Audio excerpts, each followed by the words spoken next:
Baik, Bismillah, Assalamualaikum warahmatullahi wabarakatuh. Alhamdulillah, wassalatu wassalamu ala rasulillah, wa ba'd. Allahumma salli ala Muhammad wa ala ali Muhammad.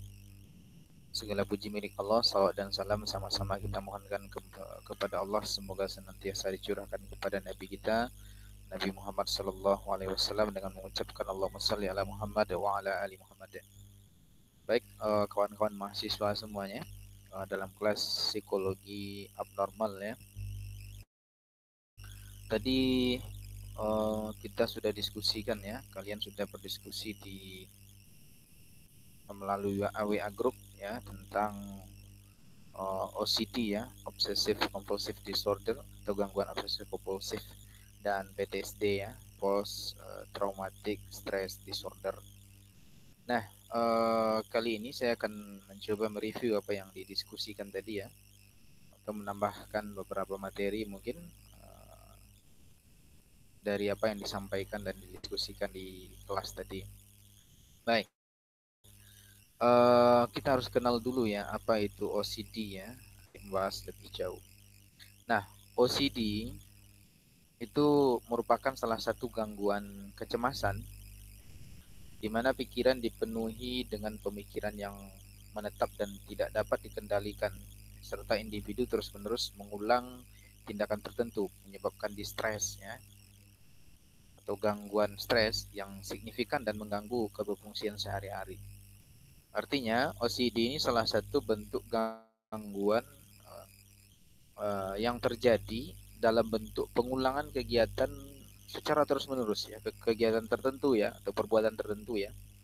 Nah, gangguan ini itu menyebabkan uh, malfungsi ya, atau ketidakberfungsian peran yang harusnya dia jalankan dalam kehidupan sehari-hari ya, mengganggu pekerjaannya, mengganggu aktivitasnya, mengganggu hubungannya dengan orang lain dan seterusnya. Maka ini tergolong ke dalam salah satu bentuk abnormalitas perilaku ya, atau gangguan. Oke, itu definisi mengenai OCD. Nah, ada obsesi di sini, kemudian ada kompulsif ya. Nah, obsesi itu apa? Obsesi itu biasanya bentuknya berupa pikiran ya, atau impuls yang berasal dari dalam diri kita, dan citra yang mengganggu berulang yang muncul dengan sendirinya serta tidak dapat dikendalikan. Ini obsesi namanya. Jadi selalu muncul dia dan ingin melakukannya. Dia tidak bisa mengendalikan itu.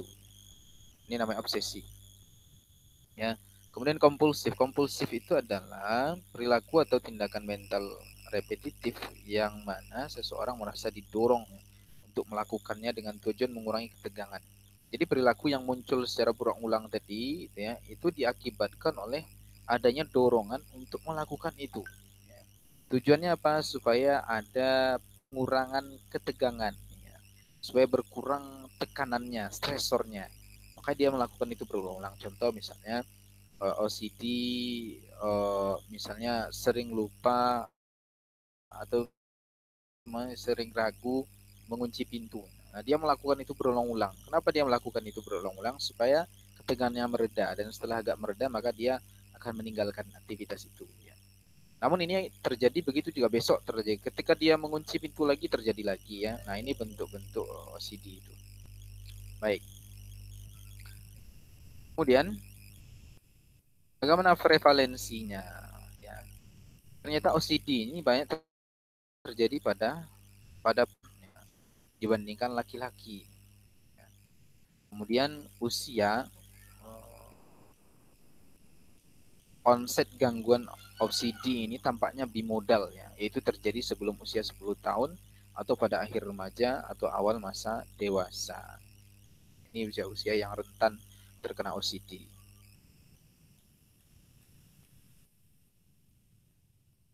Kemudian eh, gangguan OCD ini juga nanti berkaitan dia dengan generalized anxiety disorder ya, gangguan kecemasan secara umum ya. Ini dia berkaitan.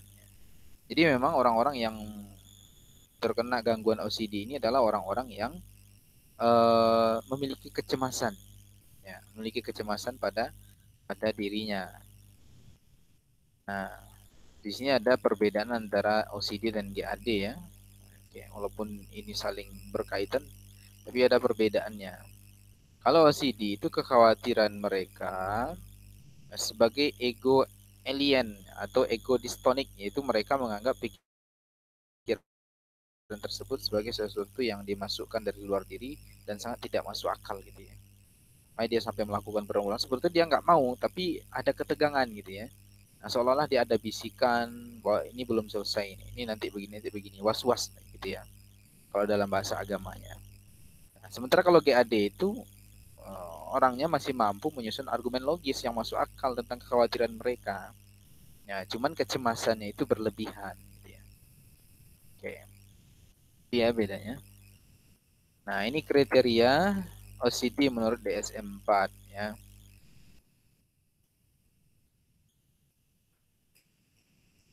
Yang pertama, pikiran, impuls, dan bayangan yang berulang dan menetap yang dialami pada suatu saat ya, selama gangguan dirasakan mengganggu dan tidak sesuai ya, dan menyebabkan kecemasan dan penderitaan yang jelas. Kemudian pikiran, impuls, dan bayangan tidak hanya kekhawatiran berlebihan tentang masalah kehidupan yang nyata.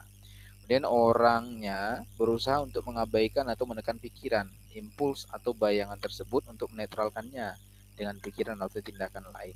Kemudian orang menyadari bahwa pikiran, impuls, dan bayangan obsesional adalah hasil dari pikirannya sendiri, tidak disebabkan dari luar seperti penyisipan pikiran. Nah, kalau kompulsif itu perilakunya berulang-ulang ya. Ya, berulang-ulang dia. Wudu berulang-ulang, ya. Kunci pintu berulang-ulang ya.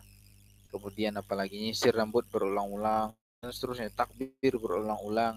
Ini kompulsif ya. Kemudian perilaku atau tindakan mental ditujukan untuk mencegah atau mengurangi penderitaan. Jadi dia melakukan perbuatan itu berulang-ulang untuk mengurangi ketegangan yang dia rasakan, ya, kecemasan yang dia rasakan. Nah, ini namanya OCD. Oke, ya. Kemudian bagaimana sudut pandang teori psikologi mengenai gangguan ini?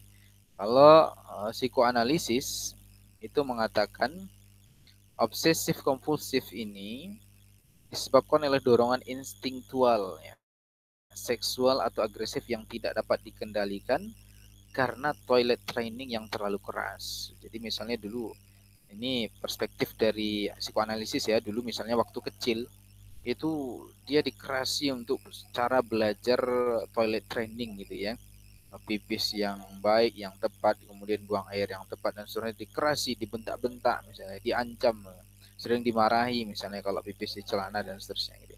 Nah, ini penyebabnya menurut psikoanalisis ya. Jadi tetap kalau psikoanalisis itu pandangannya pasti sesuatu terjadi sekarang karena ada faktor di masa lalu yang bermasalah di ketidaksadarannya. Nah, itu kira-kira. Kemudian kalau teori behavior dan kognitif menganggap bahwa perilaku OCD ini dikuatkan oleh reduksi rasa takut. Reduksi rasa takut. Pandangan lain menganggap bahwa kompulsif disebabkan oleh defisit memori. Ya, jadi ada apa namanya, mungkin lupa ya, seperti lupa dan seterusnya. Kemudian juga kadang orang karena ketakutan, karena kecemasan itu dia bisa hilang memorinya gitu ya. Bisa lupa dia ya. Misalnya ya, Anda kalau tidak biasa tampil di depan umum ya, atau public speaking itu biasanya apa yang sudah dihafalkan lupa. Kenapa? Karena kecemasan, karena ketakutan. Nah, ini jadi ada memang pengaruh-pengaruh dari uh, proses kognisi dan uh, respon-respon atau stimulus-stimulus dari luar kepada diri kita yang menyebabkan terjadinya perilaku OCD. Sementara dari faktor biologis itu ada permasalahan pada lobus frontalis ya.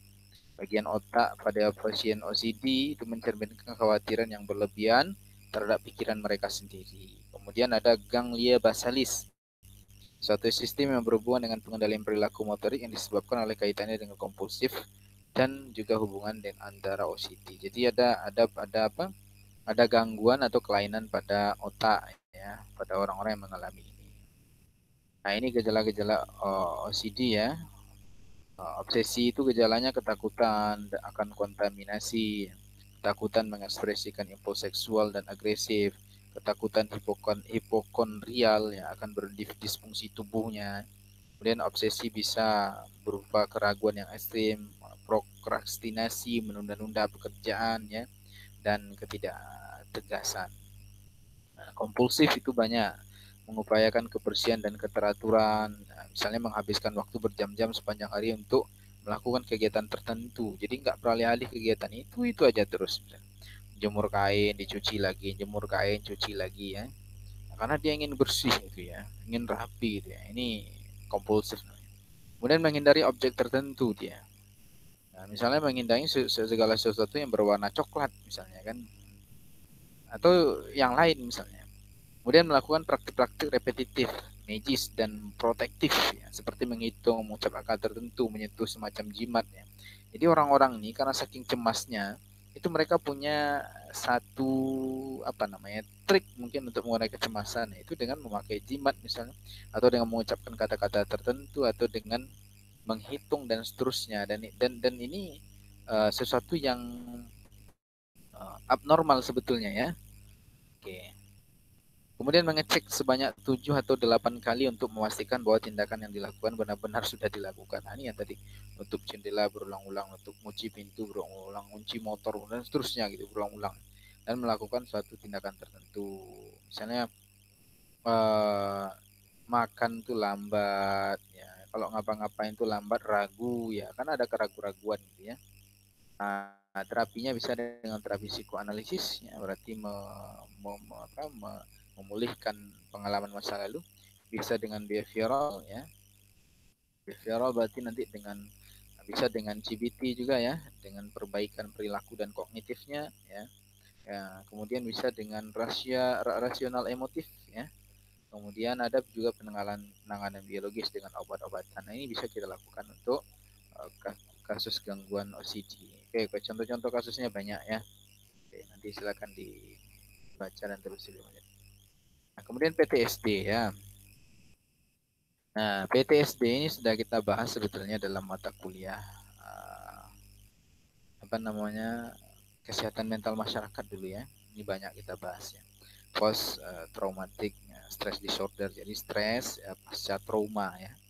Nah, biasanya ini secara umum PTSD itu terjadi setelah orang itu mengalami satu kejadian atau peristiwa tertentu yang membuat jiwanya shock ya. Akhirnya muncullah perilaku-perilaku aneh atau gangguan-gangguan yang merusak fungsi kehidupannya dan tanggung jawabnya sehari-hari setelah peristiwa itu. Apa contohnya misalnya PTSD ini? Misalnya orang habis korban gempa bumi ya. Nah, setelah terjadi kejadian yang dahsyat itu muncul perilaku-perilaku aneh pada dirinya. Misalnya dia dengar suara-suara tertentu, misalnya, atau nangis nggak berhenti-berhenti, atau depresi, ya bisa juga skizofrenia dan seterusnya. Nah, ini salah satu gangguan, bentuk-bentuk gangguan dari PTSD itu. Oke. Jadi intinya PTSD ini dia terjadi jika setelah mengalami peristiwa traumatis. Jadi peristiwa yang menyebabkan trauma. Ya. Kemudian simptom-simptom PTSD itu dikelompokkan jadi tiga kategori utama. Ya, simptom dapat ditegakkan apabila simptom-simptom dalam setiap kategori berlangsung selama lebih dari 1 bulan. Satu, simptomnya mengalami kembali kejadian traumatis itu. Jadi sering terbayang-bayang kan, seolah-olah kegiatan itu masih di depan mata kan. Nah, ini simptom yang pertama. Yang kedua, penghindaran stimuli yang diasosiasikan dengan kejadian terkait atau mati rasa dalam responsivitas. Jadi dia sering menghindari sesuatu yang berkaitan dengan peristiwa itu, yang membuat dia cemas, yang membuat dia stres tadi. Atau dia tidak responsif ya, mati rasa. Ya, dia diajak komunikasi nggak direspon, slow respon misalnya, atau memang nggak direspon misalnya. kemudian ditanya tidak dijawab, ya, mau melakukan apa-apa tidak bersemangat, ya, tidak ada nafsu, tidak ada syahwatnya, tidak ada, gitu. Mati syahwatnya, mati keinginannya, ya, untuk melakukan sesuatu. Kemudian simptom-simptom peningkatan ketegangan, ya, mencakup sulit tidur dia, kemudian sulit konsentrasi, waspada berlebihan, ya, apa-apa mudah kaget misalnya kan. Nah, kemudian mudah marah dan seterusnya. Ini simptom-simptom ini kalau nampak ya setelah pasca kejadian traumatis, peristiwa traumatis itu, maka ini bisa mengindikasikan orang itu mengalami PTSD, ya, post traumatic stress disorder. Nah, ini bentuk-bentuknya. Kemudian ada kriteria PTSD ya dalam DSM-4 ya. Nah, yang pertama, orang telah terpapar dengan suatu peristiwa traumatik di mana terdapat kedua dari berikut ini ya. Lihat, kalau dua ini ada, maka dia sudah terpapar. Orang mengalami, menyaksikan dan dihadapkan suatu peristiwa atau kejadian yang berupa ancaman kematian atau kematian yang sesungguhnya atau cedera serius, ya, ancaman terhadap integritas fisik diri atau orang lain. Kemudian respon orang tersebut berupa ketakutan hebat, rasa tidak berdaya atau horor. Jika ini terjadi, maka dia sudah mengalami trauma berarti ya. Oke. Kemudian peristiwa traumatik secara menetap dialami kembali dalam satu atau lebih, nah, cara berikut. Yang pertama, ingatan tentang peristiwa yang menyebabkan penderitaan. Jadi sering teringat-ingatnya. Ini berarti ada indikasi kena PTSD. Kemudian mimpi menakutkan berulang-ulang. Jadi mimpinya menakutkan, mimpi buruk terus gitu ya. Nah, ini juga ada indikasi PTSD. Kemudian bertindak atau merasa seolah-olah peristiwa traumatik kembali terjadi. Nah, terbayang-bayang ya. Ya, karena ada asosiasi mungkin dengan benda-benda tertentu ya. Ini juga ada indikasi ke PTSD. Kemudian penderitaan psikologis yang kuat pada pemaparan terhadap tanda internal atau eksternal yang disimbolkan atau menyerupai aspek kejadian traumatik. Nah, itu yang tadi ya. Jadi ada stimulus yang memicu sehingga dia trauma, entah benda, entah peristiwa, entah nama ya, entah warna atau apa ya, yang memicu itu. Kemudian reaktivitas psikologis pada pemaparan terhadap stimulus internal dan eksternal yang disimbolkan menyerupai aspek kejadian traumatik. Nah, kalau ada ciri-ciri ini berarti ada indikasi terkena PTSD ya. Kemudian PTSD ini secara teoritis ya,